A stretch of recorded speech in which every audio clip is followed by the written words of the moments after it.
ये समझना है आपको कि अगर ये प्रश्न आता है कि अष्टांग योग की व्याख्या कीजिए, ठीक है, यही प्रश्न आएगा, या इससे संबंधित ये प्रश्न आ सकता है कि अष्टांग योग क्या है, या फिर ये आ सकता है कि योग दर्शन के अष्टांग योग को समझाइए। ठीक है, ये दो तीन प्रश्न बनेंगे। जो भी प्रश्न बनेगा वो यही पूछेगा कि अष्टांग योग की व्याख्या कीजिए, समझाइए, ठीक है, उसकी आलोचना कीजिए, यही प्रश्न बन सकता है। ठीक है, तो ये प्रश्न अगर आएगा कि अष्टांग योग की व्याख्या कीजिए, तो हम ये मान के चलते हैं आपको नहीं आता कुछ। ठीक है, आपको इसके पहले कुछ नहीं पता अष्टांग योग के बारे में, केवल आपको इतना पता है कि अष्टांग योग योग दर्शन का एक सिद्धांत है, इतना पता है। ठीक है, तो अब इसका अगर उत्तर आपको लिखना हो या इसको समझना हो, इसको जानना हो, तो आप कैसे जानेंगे? उसके उत्तर का ये क्रम रहेगा। ठीक है, सबसे पहले आप ये बताएंगे कि अष्टांग योग योग दर्शन का सिद्धांत है, सबसे पहले ये बता देंगे। उसके बाद फिर आप क्या बताएंगे कि योग का क्या अर्थ है, क्योंकि अष्टांग योग है, हम इसी की अगर व्याख्या करें तो अष्टांग योग में सबसे पहले आपको बताना है कि योग का क्या अर्थ है। तो योग का अर्थ आप बताएंगे तो सबसे पहले बताएंगे कि योग का अर्थ है चित्तवृत्ति का निरोध करना। ठीक है, निरोध मतलब होता है रोकना, और चित्तवृत्ति का मतलब होता है मन, बुद्धि, अहंकार, इन तीनों को मिला के क्या कहा जाता है? चित्तवृत्ति कहा जाता है। ठीक है, तो सबसे पहले आपने क्या बताया कि योग, सबसे पहले आपने बताया कि अष्टांग योग योग दर्शन का सिद्धांत है। फिर आपने बताया, फिर उसके बाद आपने इसमें योग की व्याख्या की कि योग क्या है। तो आपने बताया कि योग का अर्थ है चित्तवृत्ति का निरोध, और फिर उसके बाद फिर सवाल यहां आता है कि फिर चित्तवृत्ति क्या है, ये भी आपको बताना पड़ेगा। तो आप बताएंगे चित्तवृत्ति का मतलब है मन, बुद्धि, अहंकार। ठीक है, तो योग दर्शन में योग का अर्थ है चित्तवृत्ति का निरोध, और चित्तवृत्ति का तात्पर्य है मन, बुद्धि और अहंकार, इन तीनों को मिलाकर क्या कहा जाता है? इन तीनों को मिलाकर चित्तवृत्ति कहा जाता है। तो सबसे पहले आप यहां पे आपका जो पहला पैराग्राफ होना चाहिए वो ये होना चाहिए, योग का क्या अर्थ है। ठीक है, अच्छा, फिर उसके बाद सवाल ये आता है कि योग दर्शन चित्तवृत्ति के निरोध की बात करता क्यों है।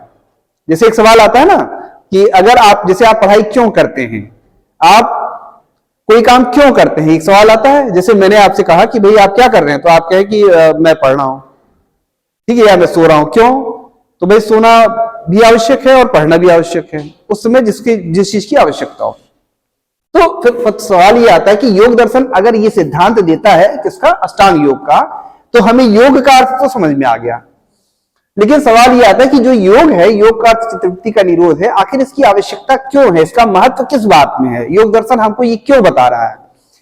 तो योग दर्शन हमें ये क्यों बता रहा है, उसको समझने के लिए हमको ये देखना पड़ेगा कि योग दर्शन ये कहता है कि चित्तवृत्ति का निरोध इसलिए आवश्यक है क्योंकि दो तत्व होते हैं, पुरुष और प्रकृति। ठीक है, जब इनका संयोग होता है तो क्या होता है? सृष्टि बनती है, और सृष्टि के बनने का मतलब है कि आत्मा बंधन में पड़ जाती है। ठीक है, ठीक, तो इसकी अगर ये कहा जाए कि योग दर्शन का क्या महत्व है या क्या इसकी आवश्यकता है, योग दर्शन इसकी बात क्यों करता है, तो आप सीधे सीधे बताइए कि पुरुष और प्रकृति के संयोग से सृष्टि का निर्माण होता है, और सृष्टि के कारण आत्मा शरीर धारण करती है। क्या करती है?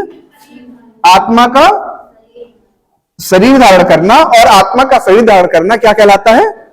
बंधन कहलाता है। ठीक है, तो योग, अब यहां पे दूसरे पैराग्राफ में आप लिखेंगे कि योग दर्शन में योग का या चित्तवृत्ति निरोध का महत्व इस बात में है क्योंकि पुरुष और प्रकृति के संयोग से सृष्टि का निर्माण होता है, और चूंकि सृष्टि बनती है तो आत्मा शरीर धारण करती है, और आत्मा का शरीर धारण करना और बार बार आत्मा का बार बार शरीर धारण करना और दुख उठाना बंधन कहलाता है, और इस बंधन को तोड़ने के लिए चित्तवृत्ति का निरोध आवश्यक है। ठीक है, मतलब कुल मिला के ये समझिए कि आवश्यकता मत इस बात में है कि बंधन को नष्ट करने के लिए और मोक्ष प्राप्त करने के लिए चित्तवृत्ति का निरोध आवश्यक है। समझ गए? देखिए, पहले आपने बताया योग क्या है, योग का अर्थ है चित्तवृत्ति का निरोध। फिर आपने बताया कि चित्तवृत्ति का क्या तात्पर्य है, मन, बुद्धि, अहंकार को मिला के चित्तवृत्ति कहते हैं।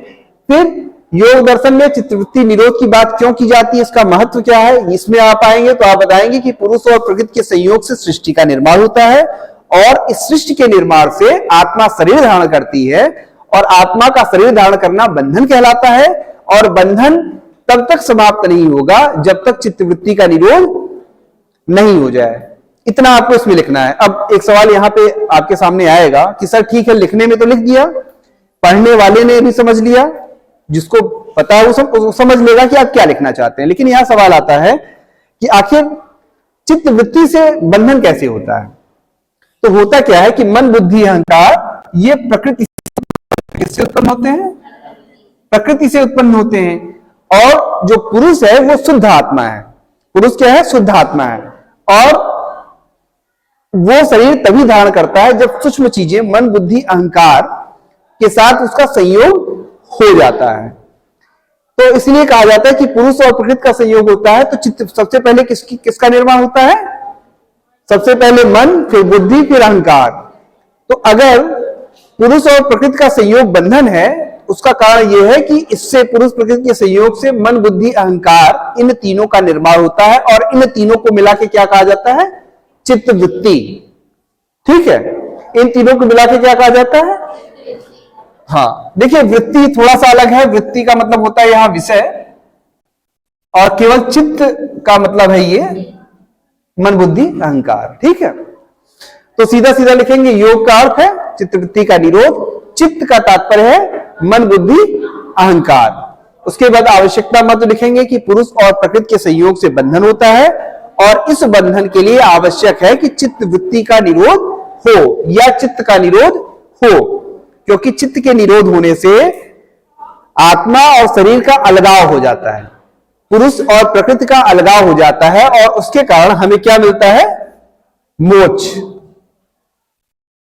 तो इसका योग दर्शन में चित्तवृत्ति के निरोध की आवश्यकता या महत्व मोक्ष के लिए है, क्योंकि पुरुष प्रकृति का संयोग बंधन का कारण है और बंधन को दूर करने के लिए चित्तवृत्ति का निरोध आवश्यक है। दूसरे लाइन में आप ये लिख देंगे। ठीक है, अब फिर सवाल आता है कि देखिए यहां आपने किसकी व्याख्या की, योग की व्याख्या कर दी। अब आप किसकी व्याख्या करेंगे, अब आप अष्टांग योग की व्याख्या करेंगे। किसकी, तो अष्टांग योग में सबसे पहले आपको क्या जानना पड़ेगा कि अष्टांग क्या है। तो अष्टांग होता है अष्ट अंग, मतलब 8 अंग। 8 अंग किसके, योग के, चित्तवृत्ति निरोध के 8 अंग को क्या कहा जाता है, अष्टांग योग। तो सबसे पहले आप बताएंगे कि अष्टांग योग क्या है, तो आप कहेंगे चित्तवृत्ति निरोध के 8 अंगों को क्या कहा जाता है, अष्टांग योग। ठीक है, ठीक। अब ये सवाल आता है कि ठीक है 8 अंग है चित्तवृत्ति निरोध के, तो कौन से वे 8 अंग हैं, तो वे 8 अंग हैं, पहला है यम। ठीक है, पहला है यम, दूसरा है नियम, तीसरा है आसन, चौथा है प्राणायाम, पांचवा है प्रत्याहार, छठा है धारणा, सातवां है ध्यान और 8वां है समाधि। तो कुल कितने अंग हुए, 8 अंग हुए। अब यहां पे फिर आपको ये बताना पड़ेगा, पहले आपने क्या बताया कि अष्टांग मार्ग का मतलब है कि चित्तवृत्ति निरोध के 8 अंग को अष्टांग मार्ग कहा जाता है और ये 8 प्रकार के हैं, यम, नियम, आसन, प्राणायाम, प्रत्याहार, धारणा, ध्यान और समाधि। ये 8 अंग आपने बता दिया। अब फिर यहां सवाल आता है कि आपको इसकी भी व्याख्या करनी होगी। जब तक आप इसकी व्याख्या नहीं करेंगे आपका उत्तर कंप्लीट नहीं होगा। तो इसकी व्याख्या आप कैसे करेंगे, जैसे देखिए यम की अगर हम बात करें तो इसमें आपको यह ध्यान देने वाली बात है कि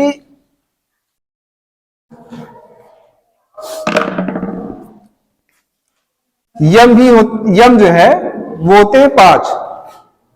ठीक है, सत्य, अहिंसा, अस्तेय, अपरिग्रह, ब्रह्मचर्य। ठीक है, यम कितने होते हैं, 5। ठीक है, 5 यम। नियम भी होते हैं 5। ठीक है, ये भी 5 होते हैं। ये हैं शौच, संतोष, तप, स्वाध्याय, ईश्वर प्रणिधान। ठीक है, तो आप बताएंगे यम। यम होते हैं सत्य, अहिंसा, आस्तेय, परिग्रह, ब्रह्मचर्य। फिर आप बताएंगे नियम, शौच, संतोष, तप, स्वाध्याय, ईश्वर प्रणिधान। ठीक है, ये 5 नियम है। आसन का मतलब होता है शरीर की विशेष अवस्था। ठीक है, शरीर की विशेष अवस्था क्या कहलाती है? आसन कहलाती है। ठीक, प्राणायाम क्या है? फिर आप इसमें बताएंगे श्वास का नियमन। श्वास का नियमन मतलब सांस को, जो आप सांस लेते हैं ना, उसको कंट्रोल करना, उसको नियंत्रित करना क्या कहलाता है? प्राणायाम कहलाता है। ठीक है, प्रत्याहार होता है इंद्रियों का नियंत्रण। ठीक है, मतलब इंद्रियों को आप आंतरिक भीतर की ओर मोड़ते हैं, उसको कहते हैं प्रत्याहार। धारणा का मतलब होता है किसी विषय पर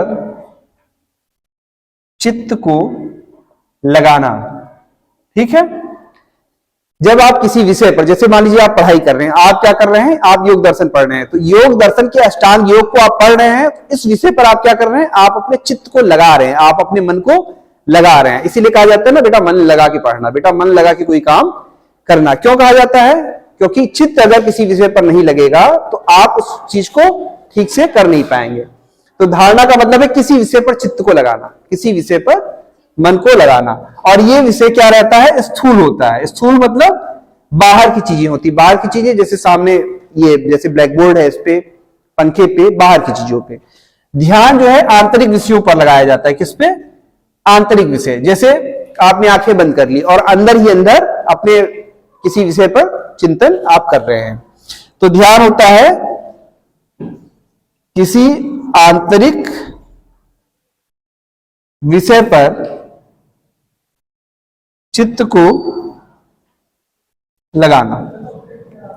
समाधि, समाधि 8वां अंग है, और इस समाधि में क्या होता है? इसमें चित्त वृत्ति का निरोध हो जाता है। क्या होता है? चित्त वृत्ति का निरोध का मतलब है कि मन, बुद्धि, अहंकार और पुरुष अर्थात चेतना या आत्मा दोनों अलग अलग हो जाते हैं। तो चित्त वृत्ति के इस निरोध में समाधि की 2 अवस्थाएं आती हैं। ठीक है, देखिए समाधि में आप लिखेंगे चित्त वृत्ति निरोध हो जाता है, और इसकी 2 अवस्थाएं हैं। ठीक है, कितनी अवस्थाएं हैं? 2 अवस्थाएं। पहली है सबीज समाधि और दूसरी है निर्बीज समाधि। सबीज समाधि में क्या होता है कि सबीज समाधि में आपके जो संस्कार हैं, जो पहले चित्तवृत्तियां हैं, वो रहती हैं। ठीक है, और निर्बीज समाधि में पूरी तरह से चित्त आत्मा से अलग हो जाता है, पुरुष से अलग हो जाता है। तो सबीज समाधि में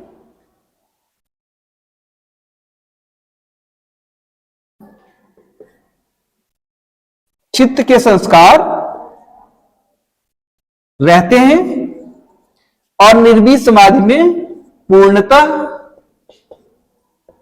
चित्त वृत्ति निरोध हो जाता है। ठीक है, तो ये देखिए, ये अभी मैंने आपको क्या बताया? अभी मैंने आपको बताया कि योग दर्शन में अष्टांग योग, देखिए इस प्रक्रिया से आपको संपूर्णता में आपने समझ लिया कि अष्टांग योग क्या है। इससे संबंधित कोई भी प्रश्न कभी भी आएगा, चाहे लिखना हो चाहे ऑब्जेक्टिव में हो, आप उसको आराम से कर लेंगे। देखिए प्रश्न ये था कि अष्टांग योग की व्याख्या कीजिए।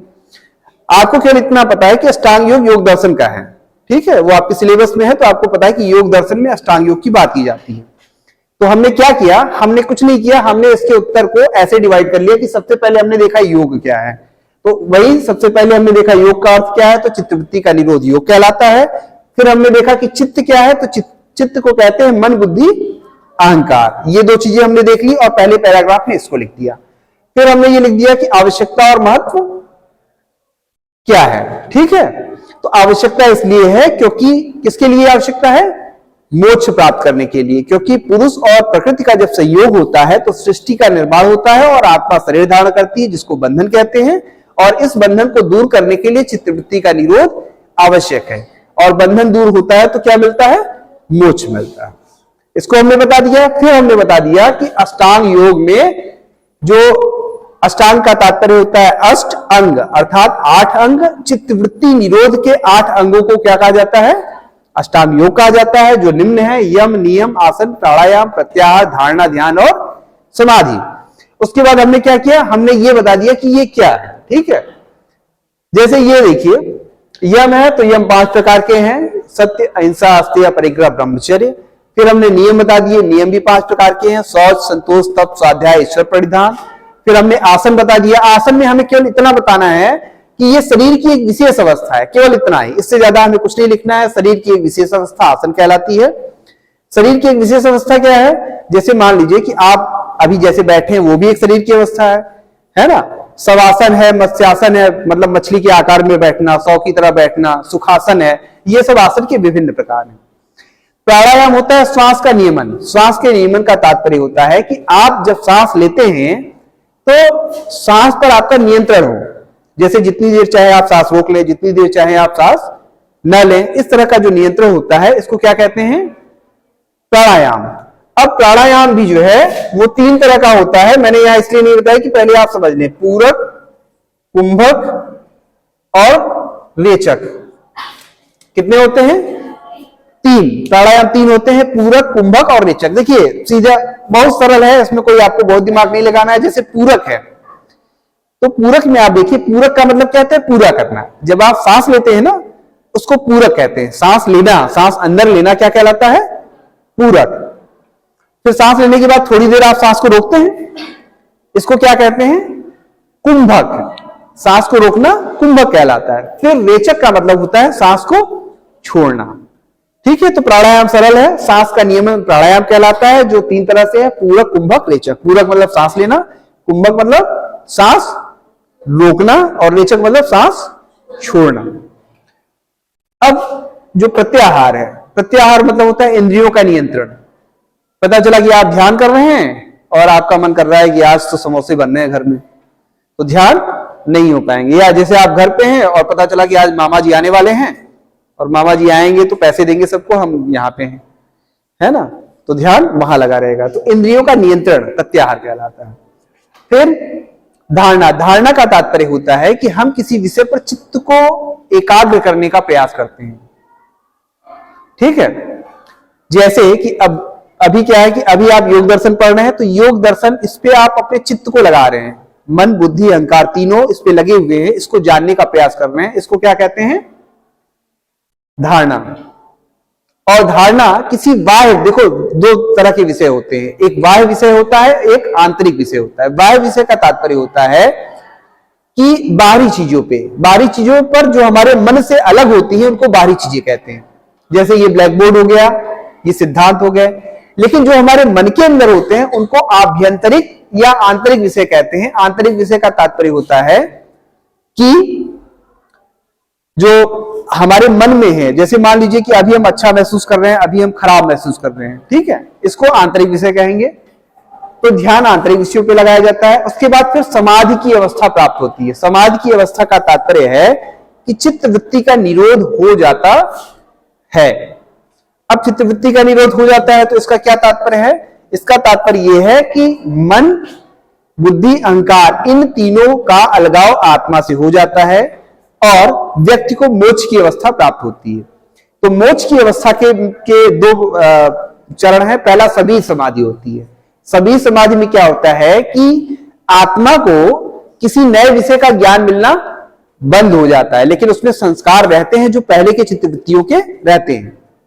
और निर्भीत समाधि में क्या होता है कि पूरी तरह से आत्मा और चित्तवृत्ति का अलगाव हो जाता है और व्यक्ति मोक्ष की अवस्था प्राप्त कर लेता है। कहिए तो लिखवा दूं इसको, है ना?